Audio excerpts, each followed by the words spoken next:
Hey, salut la gang, c'est Jess the Harvesting Frog pour le petit épisode des Crypto Frog Show du lundi. On est le lundi. En ce moment, pour moi, il est 9h et quelques au moment où on dit ça. Puis, on va avoir des nouvelles qui parlent un peu d'adoption du monde de la crypto. Un peu, pas mal en fait. On va même en venir qu'à parler de Walmart, McDonald's, un paquet d'affaires. On va parler de Elon Musk, Jack Dorsey aujourd'hui. Donc, quand même un épisode intéressant pour les news, si vous voulez mon avis personnel. Puis on va faire le tour d'une charte du Bitcoin également, mais des news qui ont un peu rapport avec le short vidéo que j'ai fait un peu plus tôt dans la journée, où j'envoie un message à mes amis, mes friends. Peut-être vous allez vouloir utiliser cette petite vidéo-là, en partager. C'est 1 minute 30 où ce que je dis au monde rapidement.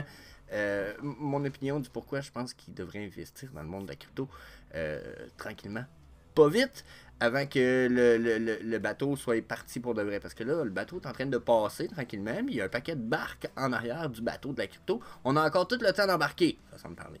Mais tous ceux qui ne sont pas vont peut-être le regretter d'ici 3 à 4 ans. Dans la mesure où là, il y a tellement de l'adoption dans le monde général, puis je voudrais dans le business world. Puis même dans le gouvernement, que là, oh my god. So, on va aller voir ça, la gang, aujourd'hui. Donc, si vous êtes comme 40% des gens qui regardent les vidéos, vous n'êtes pas inscrit à la chaîne, je vous suggère pour ne pas manquer aucun épisode de ce qu'on va faire, soit en crypto, soit en NFT de VV particulièrement. Je suis un VV fan, lover, addicted. Et très bientôt, en plus du Illuvium stuff. Donc, vous voulez pas manquer ça, les chartes du Bitcoin, etc. Vous êtes mieux de faire un smash le subscribe button. Puis après, il y a comme la petite clochette, un autre petite affaire de même. Petit smash. Puis venez nous rejoindre sur le groupe La Famille Crypto, qui est notre petit groupe privé gratuit où on fait on se concentre sur la crypto, où il n'y a aucun chialage permis, donc ça rend le groupe quand même avec une belle synergie. Venez voir là-dessus, on est quand même 500 personnes, puis n'hésitez pas à jaser. Maintenant, disclaimer time, on n'a pas le choix de se rendre, donc switch. Donc, la gang, on ne fournit aucun conseil personnel financier ou d'investissement. Tout le contenu qui est fourni par l'équipe est uniquement à des fins de divertissement. Vous devez toujours faire vos propres recherches et vous devez absolument consulter un expert financier avant d'investir. Donc, ceci étant dit, la gang, on va aller au juste du stuff. Maudit disclaimer de merde, tout le monde le sait, c'est pas des financial advice. Donc, that's it, switch. Donc, la gang, première news qui rassemble deux joueurs super principaux, si vous voulez mon avis. C'est deux de gros joueurs. Puis là, ouais, c'est ça, faut que j'essaie d'essayer de moins sacré. Mais il y en a qui savent, je m'en fous un peu. Deux mots de gros joueurs épouvantables dans le monde de la crypto. On parle de Jack Dorsey, ancien créateur de Twitter. Puis on parle de Elon Musk, qui est notre Dogecoin spécialiste, you know. Hein? On pourrait dire ça juste un peu pour le plaisir d'eux, mais that's it. Donc, eux, ils se lancent avec une blockchain du nom de Blockstream, ce qui se trouve être, c'est peut-être plus une entreprise que ce nom-là, mais qui se trouve être une entreprise, si je me souviens bien, spécialisée en blockchain. Fait que dans le fond, on a Tesla, Block, qui se retrouve être à Jack Dorsey, Tesla qui a une grosse partie est à Elon Musk, puis on a Blockstream qui en grande partie appartient à un monsieur qui s'appelle Adam Back, qui est CEO et cofondateur de Blockstream. Okay? Donc, eux, ils se lancent dans le mining de Bitcoin, puis probablement probablement de Dogecoin aussi, il faut l'avouer. Donc, ils vont se lancer dans du mining écologique. Donc, qu'est-ce que ça veut dire? Ça veut dire qu'il va être fait à partir d'énergie renouvelable. Donc, leur but est de créer une espèce de... comment je dirais ça? De créer un précédent où eux, ils veulent prouver que même si le mining n'est pas écologique, ça peut créer des initiatives écologiques à la création d'énergie, un peu comme là. Eux, là, ils s'en vont au Texas. C'est leur but pour leur projet, c'est d'aller s'établir au Texas, où il y a beaucoup de champs, puis beaucoup de population, mais toutes rassemblées dans des métropoles ou dans des régions quand même concentrées, ce qui fait que ça laisse beaucoup de place à l'énergie solaire, exemple, pour pouvoir être exploitée. Le problème avec tout ça, c'est que le Texas étant comme très grand, pour faire envoyer l'énergie solaire qu'on récolterait à une partie du Texas pour l'envoyer ailleurs, la distance est tellement longue que ça n'en est plus profitable parce qu'il y a une perte d'énergie sur la longueur, les coûts de frais, puis etc. Donc ça devient comme très, très laborieux et pas profitable de profiter de ces champs-là pour la production d'électricité humaine, on va dire. Okay? Donc, jusqu'à un certain point, ça a toujours été mis de côté. Là, leur but à eux, c'est d'utiliser cette espèce de bénéfice-là du Texas pour créer des installations directement connectées là-bas, qui vont être connectées à un réseau Internet, ce qui ne devrait pas ralentir beaucoup leurs transactions. Là. Si tu installes de la fibre optique pour ce qui est de toutes les transactions qui vont passer sur ces usines de minage-là, ça devient peu un problème. Là. La vitesse de la lumière, là, je vous avoue que la fibre optique, la vitesse là-dedans, c'est hot. Là, c'est hot. Fait que transfert d'informations devrait plus être un problème, question, comme je vous disais, de réseau Internet. C'est juste pour transfert d'énergie. Mais là, s'ils font là, la manière qu'ils regardent ça, c'est qu'ils vont faire des champs de panneaux solaires qui vont être fournis par Tesla avec les batteries de Tesla, comprenez-vous. Puis ils vont créer des usines de minage, probablement très proches des centres solaires. Là. Rendu là, ils vont pas aller se mettre à 20 000 km, ils risquent de se mettre sensiblement très proches, ou peut-être entre les métropoles, puis comment je dirais ça, les Internet Bank Center, réseau Center, là, parce qu'il y a souvent des réseaux genre comme les serveurs d'Amazon ou quelque chose. Ils vont peut-être se mettre proche de ça, puis ils vont se mettre entre leurs usines de solaire d'énergie, puis entre les gros serveurs importants auxquels ils voudraient être connectés, par exemple, de prime abord. Puis, une fois que ça s'est fait, là, eux autres, ils se retrouvent avec une espèce d'énergie renouvelable qui permet de rendre le Bitcoin mining, puis peut-être même d'autres sortes de mining super écologiques. Là. Donc, c'est leur but, principalement. Là, comme je disais, ils veulent utiliser Tesla pour fournir les panneaux solaires ainsi que le système de batterie. Un système de Megapack, là, blablabla.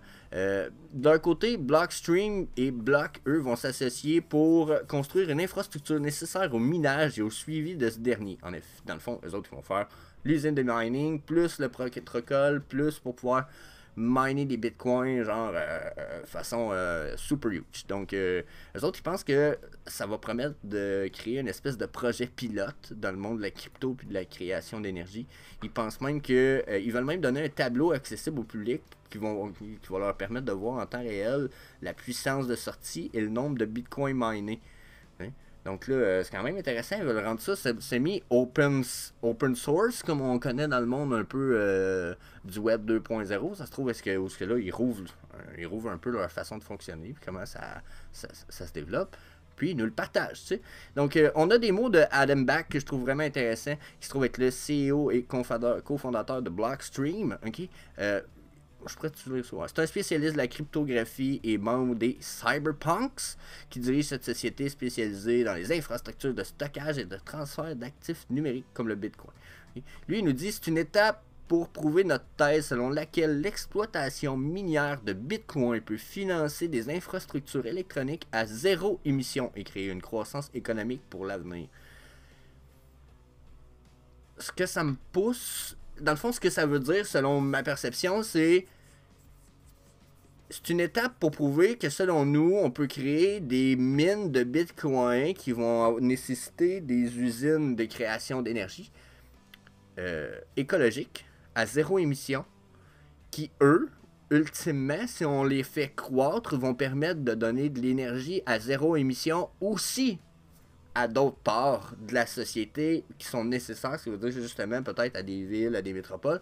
Ça pourrait permettre justement de créer la première vague d'énergie vraiment renouvelable, parce qu'on en a vu avec les éoliennes puis tout ça, mais je sais pas si vous avez le même feeling que moi, mais on a l'impression que ce monde d'énergie renouvelable-là, depuis 20-30 ans, c'est chambranlant un petit peu, ok? T'sais, nous autres ici, peut-être au Québec, on a l'hydroélectricité en masse, c'est cool, mais encore là, ça aussi, ça crée un certain type de pollution, donc faut toujours évaluer qu'est-ce qui est le mieux.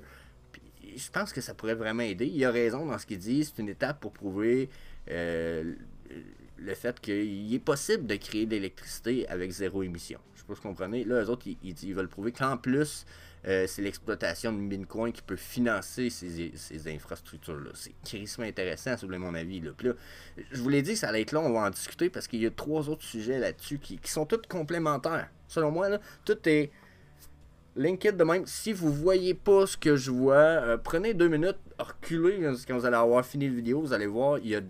Oh my god, moi l'avenir s'en vient comme brillant pour la crypto de façon majeure. Déjà, Elon Musk, Jack Dorsey, là, tabarnak de mix de fou ça, hein. Ces deux-là en équipe, j'imagine pas ce qui va sortir de là. Ce qui va sortir de là m'épate, j'en ai la gueule à attendre. Okay? Donc ça, first of all, that's it. Puis ça me fait même penser que, tu sais, Jack Dorsey, quand il a dit qu'il sortait de Twitter, là, c'était peut-être.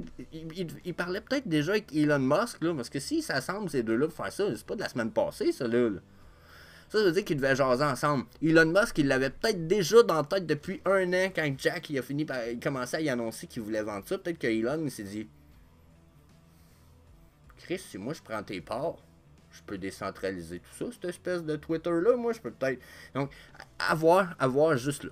Ensuite, Adam Back, on va continuer. Il dit les gens aiment débattre des différents facteurs liés à l'extraction des bitcoins.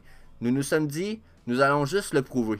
En voulant dire, il y en a beaucoup qui disent que l'extraction des bitcoins, puis tout ça, même si on rend ça écologique, il n'est pas possible que ça crée plus de systèmes écologiques pour ce qui est de l'électricité, puis etc. Puis plein de défaites là, à propos des bitcoins puis du mining puis son utilisation d'électricité. Puis je comprends là, je dis les défaites, je comprends les raisons que ces personnes-là vont trouver.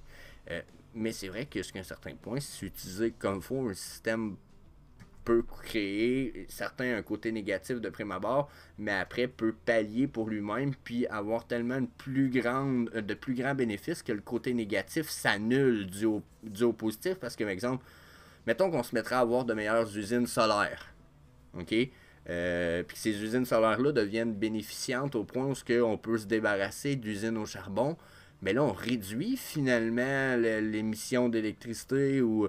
il y a sûrement des avantages pour améliorer quelque chose, pour se débarrasser d'une vieille technologie qui pollue plus, pour qu'on pollue peut-être 70% moins au final. Donc, je pense que c'est super cool. Il dit, ayons un tableau de bord ouvert pour que les gens puissent suivre l'expérience. Peut-être que cela incitera d'autres personnes à rentrer dans le jeu. Oh my god. Tu sais, ils ont une vision super nice. Donc, je vous le dis, je suis déjà hype juste pour ça. Donc ça, de prime abord, c'est comme la nouvelle numéro 1 qui est liée à Twitter, au bout de la ligne, au Bitcoin, au Dogecoin, tout est fucking linked. Ça, je trouve ça intéressant. On va aller, prochaine affaire, vous allez peut-être pas faire le lien tout de suite, peut-être que oui, mais je pense quand même que vous allez faire le lien, parce qu'oubliez pas, hein, Block, ça se trouve être c'était Jack Dorsey, puis ça se trouve être son espèce de plateforme de paiement qui est un peu comme le PayPal nouveau genre, style full crypto, ok? Donc, oubliez pas tout ça, on va aller voir la prochaine affaire. Prochaine affaire, Cathy Wood, qui est de ARK Investment. Il y en a qui savent que j'ai une espèce de super gros respect pour Cathy Wood. Déjà, quand je vois une femme qui réussit à percer dans un domaine d'homme comme ça, puis qu'en plus ce que ça dit, ça a été prouvé comme vrai, ses prédictions ont été prouvées, tout ce qu'elle fait, tu sais, c'est une génie, puis j'aime ça qu'on en ait une génie. Pour moi, ça donne une espèce de perspective de la diversité intellectuelle qui est nécessaire. Mais là, Cathy Wood a dit quelque chose d'important. Okay? Cathy Wood, elle croit que Venmo... ok, je suis pas sûr merely ce qu'elle veut dire, mais c'est parce que Venmo ça appartient à PayPal. Ok, dans le fond, c'est comme ça disait, elle croit que PayPal est un faible suiveur en arrière de Cash Apps qui a généré plus du double de revenus que Venmo / PayPal pour la moitié moins d'users. Ok, donc on va revenir à tout ça là. Au bout de la ligne, elle, dans le fond, ARK Investment, qui s'affirme à elle, ont dumpé toute leur stock de PayPal. Je pense que c'est /Venmo. Je pense que PayPal appartient à Venmo maintenant. Donc c'est pour ça qu'on voit Venmo. Mais ils ont tous enlevé leur holding de PayPal. Puis ils se sont virés de bord. Puis ils ont dit qu'ils investissaient dans Cash Apps. Qui se retrouve finalement à être une application sous l'entreprise de Blocks. Qui est à Jack Dorsey. OK? Puis eux autres, elle dit qu'elle a expliqué ça durant son move au Miami Bitcoin de la conférence en 2022 qui s'est faite samedi passé. Okay? Elle dit le Lightning Network, encore une fois, regardez ça en tête, Lightning Network, c'est une espèce de Layer 2 blockchain pour le Bitcoin qui permet d'utiliser le Bitcoin de façon rapide, sans frais de transaction, quasiment, puis etc. Ok.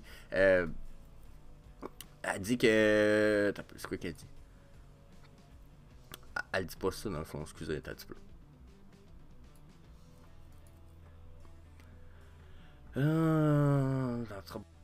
Donc voilà, il est là le bout que je cherchais. Donc, Cathy Wood, elle a dit durant une interview du CNBC durant vendredi qu'elle a pris la décision de dropper tout ce qui est PayPal pour Cash App, dû au fait qu'ils sont plus compréhensifs vu leur approche. Ils ont une approche plus compréhensive au vu des monnaies digitales. Surtout dans l'intégration de leur portefeuille dans leur application, et etc. Elle dit, même si Venmo / PayPal accommode le Bitcoin, elle dit c'est plus comme un petit suiveur de Cash App rendu là. Okay? Elle continue aussi en disant, on a tendance à mettre nos paris dans ceux en qui on croit qu'ils vont être les gagnants. Hein? Bien entendu, tu mises pas. Quand tu regardes une compagnie, tu te dis, ouais, ça fait plus partie des winners, j'ai mis mon argent là-dessus dans le temps, là, ben... Je pense plus que ça va être un winner. Tu gardes pas ta bête dessus généralement. Tu sais, quand tu as l'impression que non, là c'est perdant. Là, on parle pas de crypto, là, on parle plus d'actions comme ça. C'est normal parce que les actions vont bouger moins. Donc souvent, bon, tu vas perdre un peu, puis tu vas peut-être accepter plus la perte qu'en crypto. En crypto, généralement, quand tu as une perte, tu vas attendre que le prix remonte parce que les prix sont plus volatiles. Donc, généralement, une perte qui va sembler majeure, comme dans le Bitcoin, des fois, qui perd 70%, mais ça veut rien dire. Tu peux regagner 300% dans 2 ans. Donc, certains peut-être actions, ils ne monteront pas autant sur 3 ans. Donc, tu vas perdre peut-être 2%, mais au moins, tu es capable d'aller l'installer dans quelque chose qui va faire plus d'argent. Je pense que c'est un peu ça qu'elle disait. OK? Puis,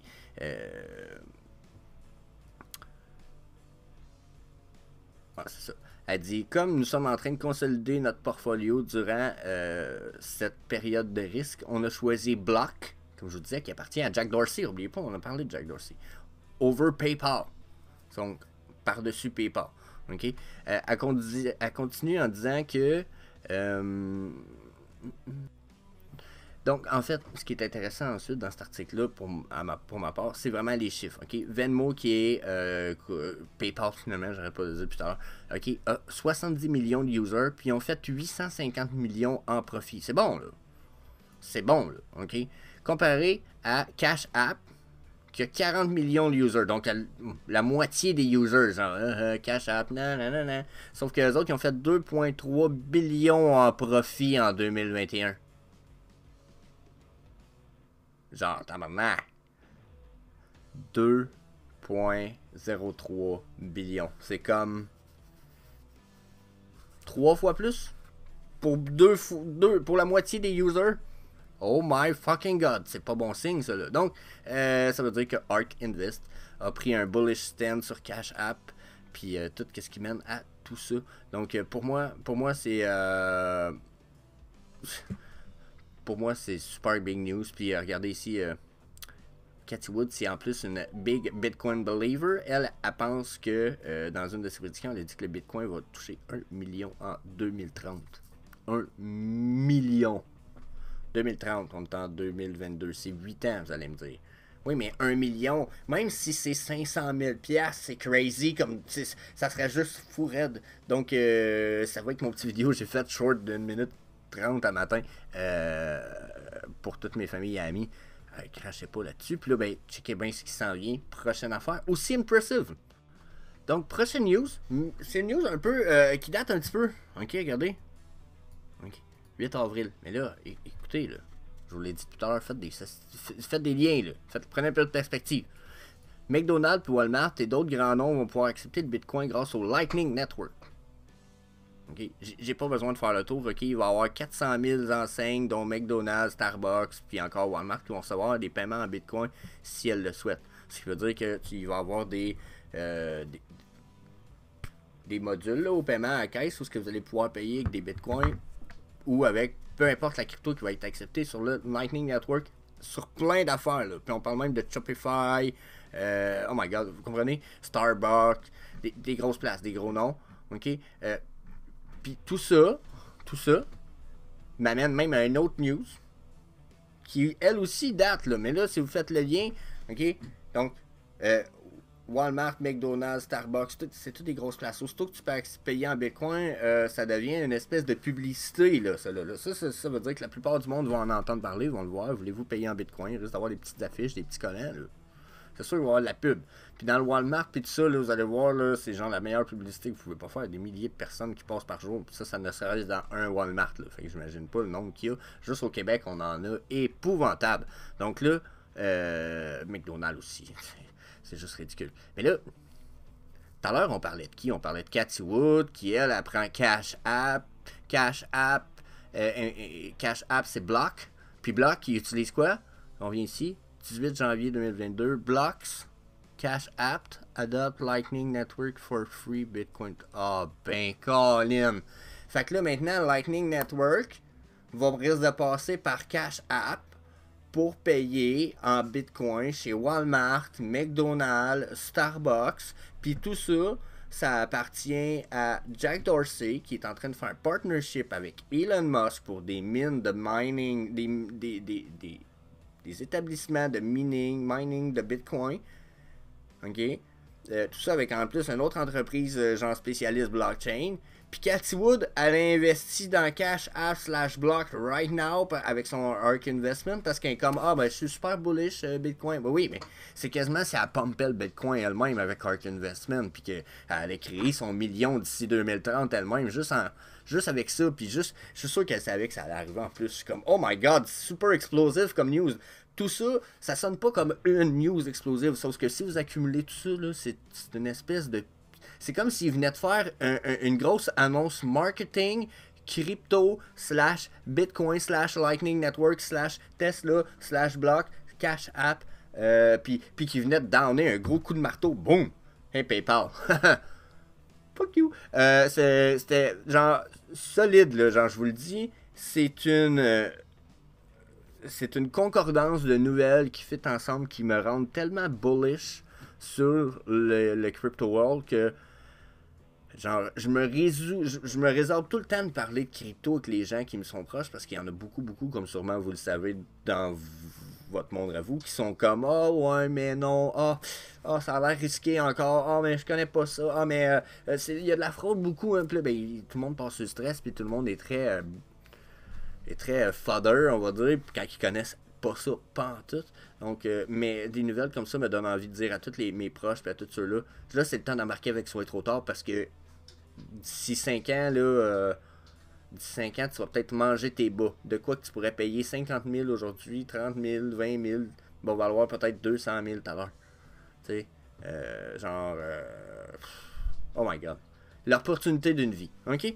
Donc, ça fait le tour. J'ai radoté. On va aller voir la charte du Bitcoin.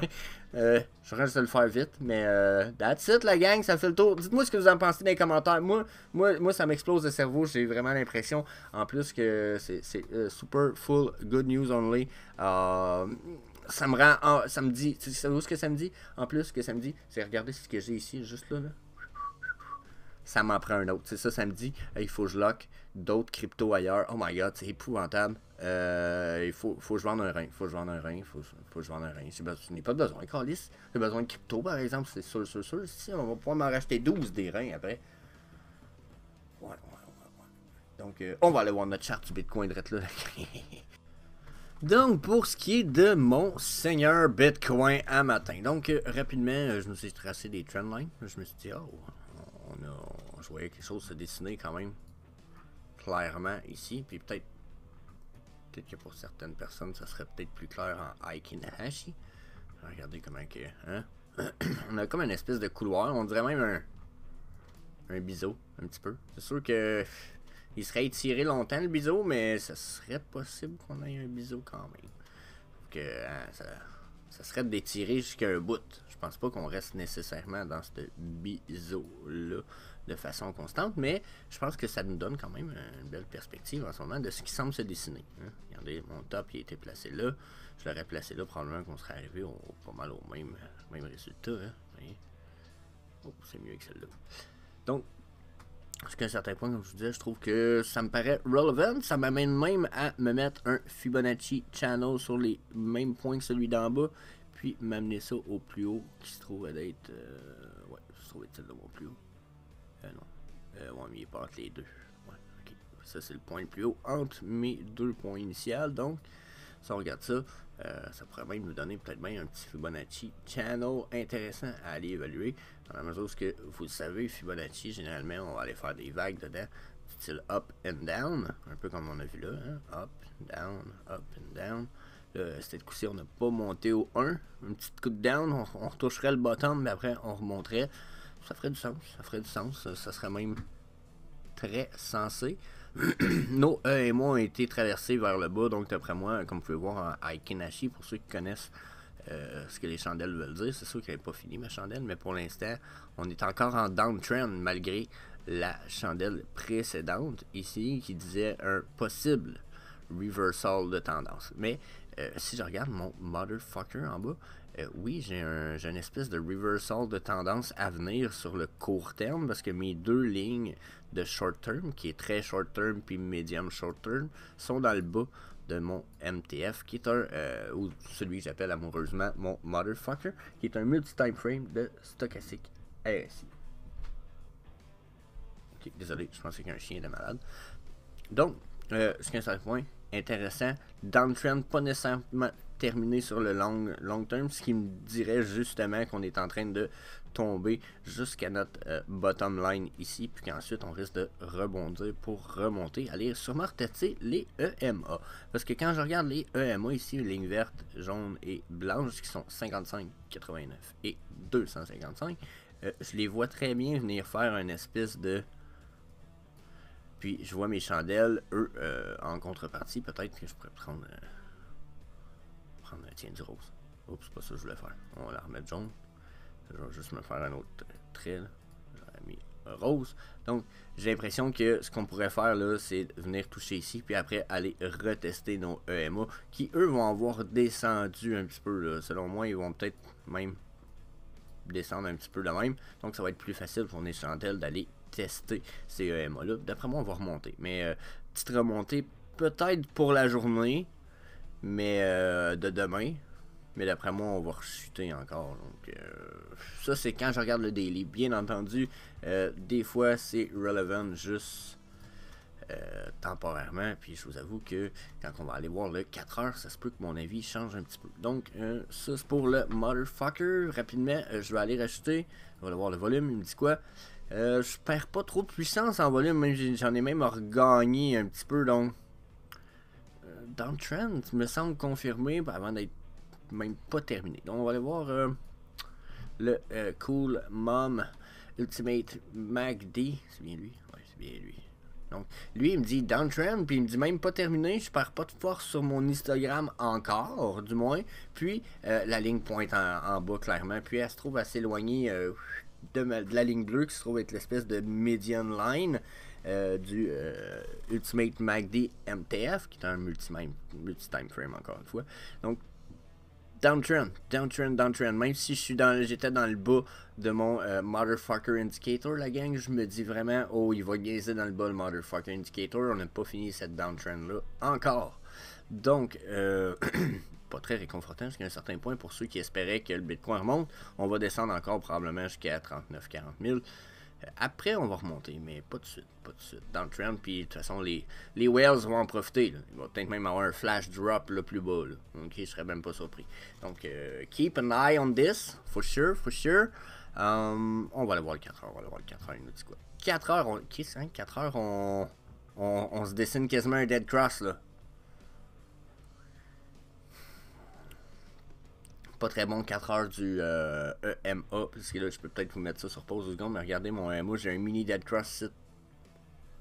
Donc mini dead cross, là, généralement, même si on est dans le bas d'une vague, ça veut dire préparez-vous, ça se peut que ça drop après. Puis là, regardez mon EMA 55 qui se rapproche de mon 255. S'il se croise puis qu'il continue de même,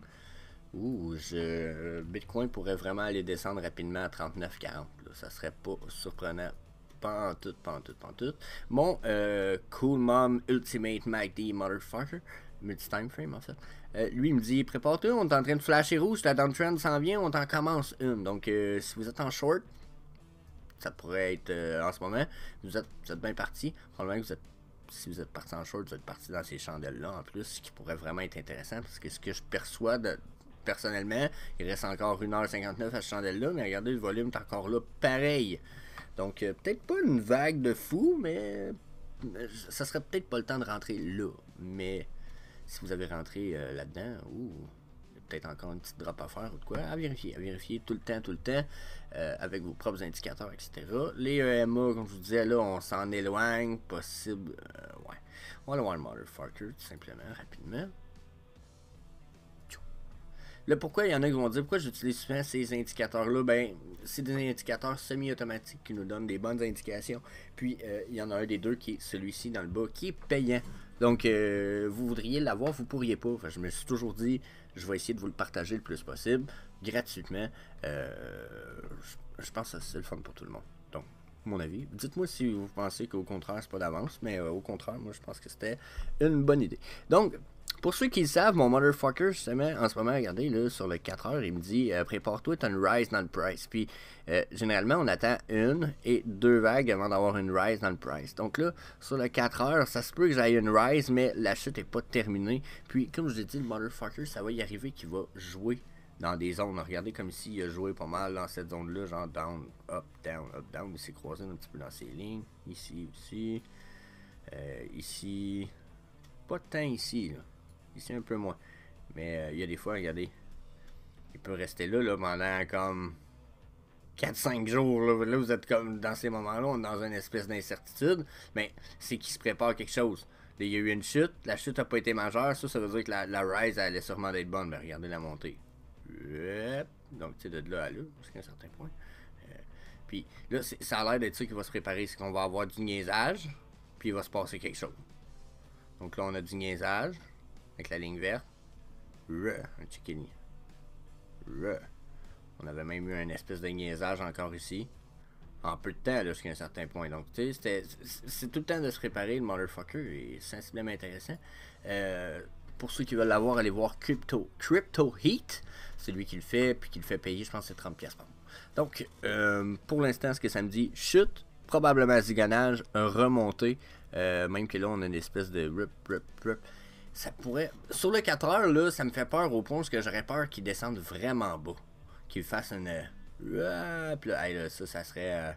S'il me fait ça ici, c'est 36 000, puis ça s'appelle double bottom, mon petit pit, puis on repart dessus après, bonne chance, je sais pas. Parce que là, ça paraissait bien. Mais là, j'ai eu un bon Golden Cross, il a été efficace, mais là j'ai un Dead Cross qui se dessine, puis s'il pourrait être aussi efficace que la montée, j'espère que ça ressemblera sûrement pas à ça, là, mais ça peut être une bonne descente. Là. On peut retourner faire une espèce de double bottom dans les 30 000. Je le souhaite pas, mais en même temps, j'ai l'impression que c'est ça qui se dessine. Là. Ok? Donc, à surveiller là-dessus, la gang. Si je rajoute mes trendlines rapidement, là, regardez, ça me dit ça, puis je rajoute le fib. Oups, c'est pas le bon certain. Ça. Donc, si je rajoute le fib, ouais. On va se rendre à 39 000, je suis quasiment sûr de ça, en tout cas. Ça me paraît certain. Puis j'espère qu'on va repartir dans nos chandelles, puis qu'on va faire une espèce de Dead Cross, Golden Cross dans ce style-là, là, très rapide en une semaine, parce que on va être dans le bas jusqu'à un certain point de mon Fibonacci Channel. Donc si on est dans le bas du Fibonacci Channel, je me dis qu'on va descendre, puis les EMA risquent de descendre aussi. Donc on va les recroiser probablement rapidement. Là. Si on les recroise, ça pourrait être une belle montée. Là. Genre un peu comme ici dans le fond. Regardez. Là. Hey, ça, là. C'est une belle montée. Là. Quelqu'un qui dit je me fais un entry là, je pense que ça a de l'allure, puis qui était à quoi, même à 39 000. De 39 000 à 48 000. Là. Belle entry, beau petit trade, puis etc. Donc pour quelqu'un qui ferait juste accumuler, je te dirais, attends des jours qui s'en viennent, on va voir si on a droit à des gigadrops, mais attends dans les 4 à 36 heures qui suivent, là, il devrait avoir une belle entry point. Si on n'a pas une giga chute, mais d'après moi, il y a une très belle entry qui se prépare pour ce qui est de ça. Donc, sinon, je vous rajoute quoi? Il a l'air de quoi, lui, ici? Oh, ok, ça a l'air quand même intéressant. On va aller voir ça. Vite fait, j'ai un bon vieux Fib Speed Fan d'appliquer. Je vais enlever le motherfucker, on va se donner un peu de place. On va aller voir ce qui me dit le Fib Span Resistance, qui semble avoir été mis dans le bas d'une des vagues. D'après moi, c'est celle-là ou celle-là. On va voir ça. C'est des choses à appliquer dans le passé, hein, donc c'est des choses qu'on a sûrement vues dans les charts dans le temps. Et voilà, regarde, ça avait été mis ici. On a vu des niveaux importants qui ont été touchés, ici. Ensuite, on a été quasiment recherché le niveau 1. Là, on est en train de chuter. J'ai l'impression que notre prochaine chute est là, encore là. Regardez, je parlais de 39 000. Là, le 40 000 risque d'être le niveau psychologique. D'après moi, c'est notre prochaine zone. Probablement une belle entry à faire là. Une fois qu'on touche 0, généralement, on va rentrer dans la... Il y en a qui connaissent les fibres un peu quand... Peu importe quand on touche le 0, généralement, on va chercher la Golden Pocket Zone qui se trouve être entre 0,5 et 0,618. Peut-être un peu plus précisément 0,5, 0,625 si je me souviens bien. Ou 0,65. Il y en a qui aiment mieux dire 0,65 pour l'ultime Pocket Zone, mais rendu là... je trouve que c'est d'étirer un peu la prédiction. Généralement, la Golden Pocket, c'est 0,5 où ce qu'elle commence. Généralement, quand on traverse et qu'on a une belle chandelle dedans comme ça, on va aller chercher le 0,618. Donc, mon prochain palier, ce serait vraiment ça. J'espère qu'on ne touchera pas les suivants qui vont être 37 et 32 000, mais ça serait pas impossible qu'on fasse un espèce de double bottom, là, parce que je vous dirais même que... Ouais, non. Je m'en allais quasiment dire, hey, ça pourrait être une espèce de head and shoulder, tu sais. Mais non, ça en est pas un. Je pense pas que ça en soit un. Mais intéressant. Pour vrai, ce speed span là que j'avais déjà installé puis que je me rappelais pas avoir mis, j'aime beaucoup. Oh, on en a un plus long term. On va aller voir aussi ce qu'il nous disait. Lui, il a l'air de partir de la hausse. Donc, j'adore quand je fais des affaires de même. Je mets des indicateurs puis je les garde puis qu'on y retourne dans le passé puis qu'on y voit peut-être quelque chose. Donc ça, c'est le nouveau. Ça, c'est l'ancien. Ouh, intéressant. Oh, c'est peut-être le pourquoi qu'on a rebondi en ce moment. C'est que sur le feed span qui est appliqué en hauteur jusqu'à la dernière drop ici, on a touché 0, on a monté 0,5. 0,618 a été traversé ici, vous voyez. Fait que là, on a une rechute probablement à cause de des distances passées, mais on a une rechute ici. Mais là, on vient d'aller toucher le bottom ici. Ça, là, ça pourrait être signe qu'on va descendre un petit peu plus bas, mais pas beaucoup pour qu'on rebondisse. Donc encore là, mon 40 000 est probable, puis tout semble m'indiquer. Soit mes indicateurs semi-automatiques, soit mes indicateurs... encore une fois, ça se trouve avec d'autres indicateurs semi-automatiques, sauf que si on en installe une partie. Tout me semble vraiment m'indiquer une bonne nouvelle jusqu'à un certain point. Je vois pas de côté négatif dans tout ça. Peut-être que je pourrais aller appliquer un petit... Voir si la descente pour nous serait finie. Donc, on aurait atteint quasiment le 100% d'une descente. Donc, puis à 100%, elle serait à 40 000. Donc, d'après moi, 40 000 est notre prochaine étape. Sans équivoque, la gang, 39-40 000. Prochain step.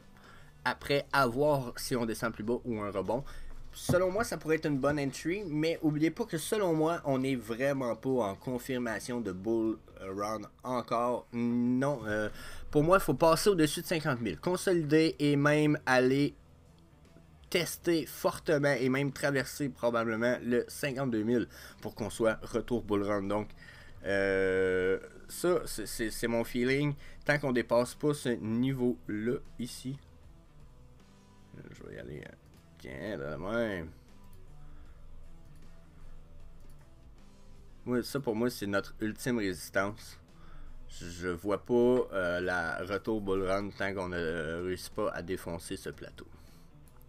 Donc, puis vous pouvez voir, ça a été un plateau qui a été défoncé, refusé, défoncé, retesté, retesté, puis défoncé, retraversé, puis là, je pourrais recommencer de même encore 5 fois. Donc, selon moi, tant qu'on n'a pas rebondi au minimum, qu'on n'est pas allé tester, si vous voulez mon avis, regardez, là, on s'en va là.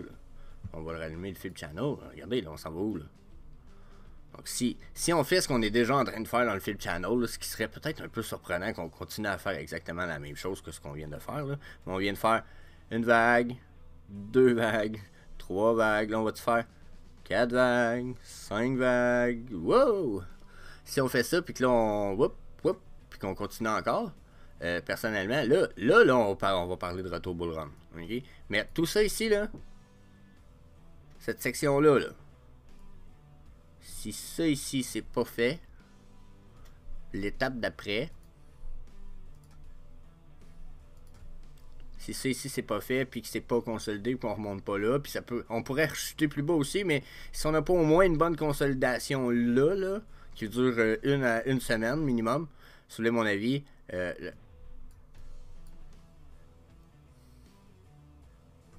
ça va juste être une vague descendante de la correction de notre bull run qu'on a eu. Touc. Puis là, ben, oups, on a un petit peu là. Et puis, oups, ça aussi, c'est pas ça que je voulais faire. Tu sais, puis je pourrais continuer. Pas être négatif là, mais. Okay. Donc, à vérifier, puis je vais sûrement trop bas là. J'étais allé à 0. Ok, c'était trop bas la dernière ligne là. On va la refaire un peu plus gros bon sens là. Ok, d'après moi après là 25 000 ça serait même très bas là. Mais probablement que ça ici là, ça serait le niveau d'arrêt, puis peut-être encore descendre un petit peu ou consolider à ce niveau là.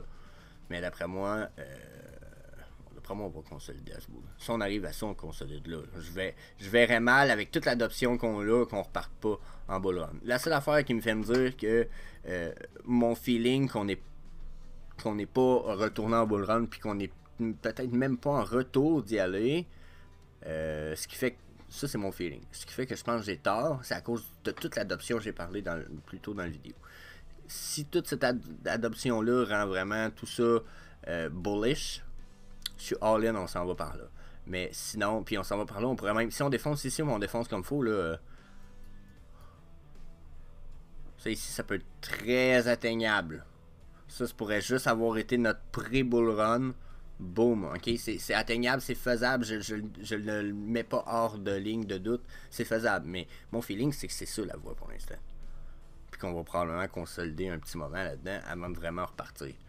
Mais pour l'instant, il y a de l'adoption. Donc, tout ce qui est en rose fait aussi beaucoup de sens. Là, okay?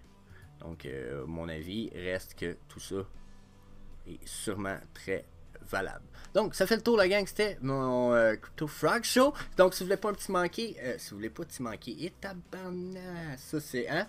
On recommence tout ça? Bon, on va recommencer. Donc, si vous voulez pas manquer des vidéos sur les news crypto, puis les chartes de Bitcoin, Illuvium, un paquet de chartes du Zilliqa, du XRP. On va en faire plusieurs cette semaine. Puis généralement, on fait au moins 2 chartes du Bitcoin par semaine. Je regardais probablement pour changer le modèle. J'essaie d'en faire du Bitcoin mercredi. Je pense que je vais faire les lundis, jeudi pour le Bitcoin. Comme ça va nous donner comme un bon 2 fois par semaine avec le même nombre de jours sensiblement séparés entre les deux. Puis, je pense que ça va nous permettre d'avoir une belle perspective de d'autres cryptos. Donc, c'est ça. Si vous n'êtes pas inscrit et que vous ne voulez pas manquer toutes ces petites vidéos-là, faites un smash sur le subscribe button, la clochette, les notifications.